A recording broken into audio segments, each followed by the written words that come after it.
In Shanghai, shares of humanoid robotics maker Unitree reportedly surged 629% after its roughly $904 million Star Market IPO, or about 6.1 billion yuan. At almost the same moment, Chinese electric vehicle exports were running into a much less glamorous limit. Specialized car carrier ships leaving Asia were reportedly fully booked. Between those two signals sits the real story. Asia's technology race is no longer just about models, prototypes, or factory output.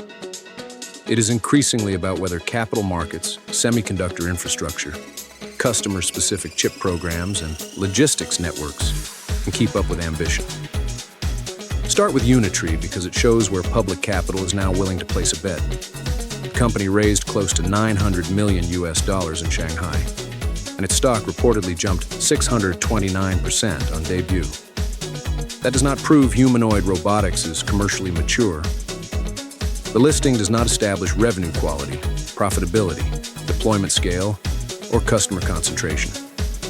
What it does show is narrower, but still important.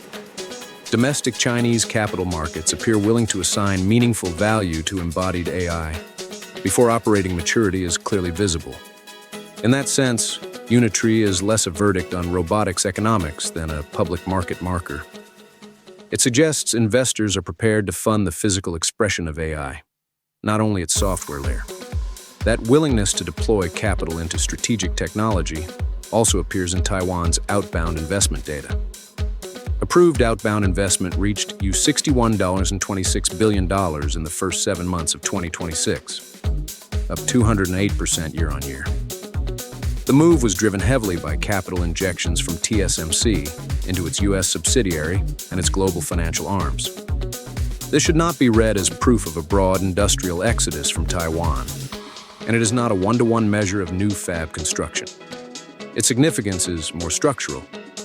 One systemically important chip maker can now visibly reshape an entire nation's outbound capital profile.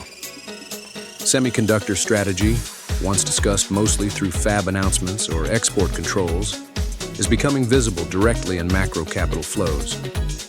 Taiwan's balance sheet is starting to reflect where its most important company chooses to deploy money globally. The same AI-driven pressure is also showing up inside South Korea's semiconductor base.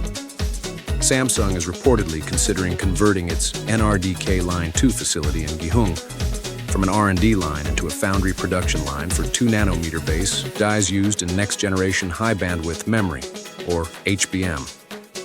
The stated aim is to position for future NVIDIA demand. No order has been confirmed, no customer commitment has been disclosed, and no final CapEx figure or timeline has been set. But the strategic message matters more than the missing specifics.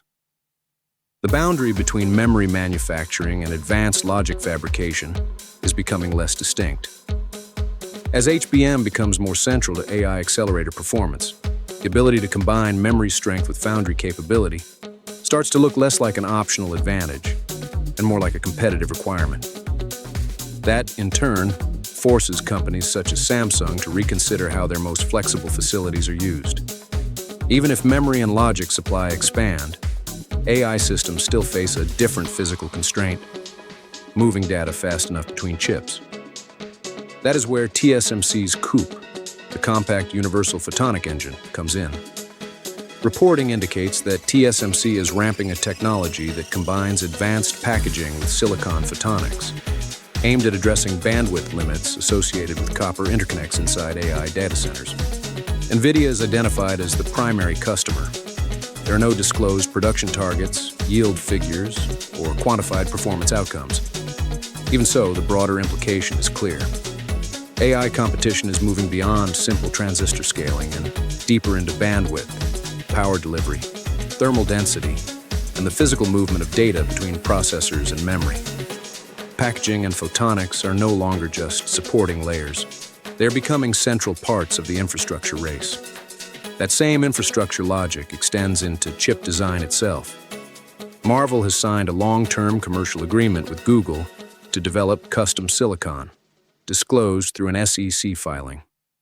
Reporting presents this as strengthening Marvell's role in custom chip design, while increasing competitive pressure on Broadcom, with a more limited effect on MediaTek, although the exact scope of that effect is not specified. This should not be treated as proof of market share transfer or as confirmation of any broader manufacturing chain beyond what has been disclosed. Its importance is architectural. Hyperscalers such as Google are treating silicon design as a control point, building deeper direct partnerships around custom chips. If those programs expand, they could carry downstream implications for semiconductor manufacturing and packaging ecosystems linked to Taiwan. Finally, even when demand, capital, and chip design line up, physical distribution can still become the bottleneck. Chinese EV exports have grown enough to strain the roll-on, roll-off shipping segment, the specialized vessels used to transport vehicles. Wallenius Wilhelmsen's chief executive has said sailings from Asia are fully booked, with some automakers turning to non-traditional shipping methods to move inventory. This is not a factory floor story. It is a logistics edge signal. It shows that industrial success does not end at the assembly line. Specialized transport capacity, a detail often ignored in AI and semiconductor narratives, can directly affect how quickly Asia's manufacturing output reaches global markets. Taken together, these 6 developments do not form a single corporate chain. They point to one strategic condition. Asia's technology expansion is being shaped less by ambition alone than by enabling infrastructure. Robotics needs public capital willing to price a category before it fully matures. Semiconductors need cross-border funding, flexible fab allocation, advanced packaging, and photonics. Custom silicon needs sustained hyperscaler alignment. EV exports need enough ships to leave port. In the next phase, the strongest demand story may not be enough. The advantage is likely to sit with companies that can secure capital, capacity, integration technology, and logistics access at the same time. For investors, that means tracking the enabling layers directly. Watch whether Unitree's valuation remains durable after debut enthusiasm.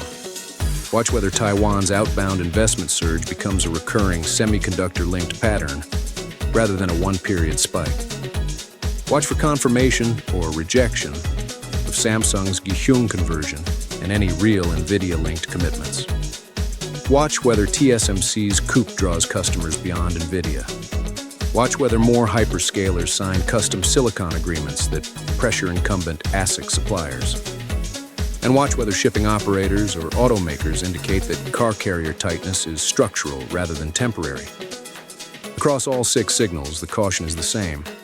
Strategic momentum is not the same as proven commercial maturity. In this part of the cycle, the companies that master Asia's hard infrastructure, not just its demand narrative, are the ones most likely to define what comes next.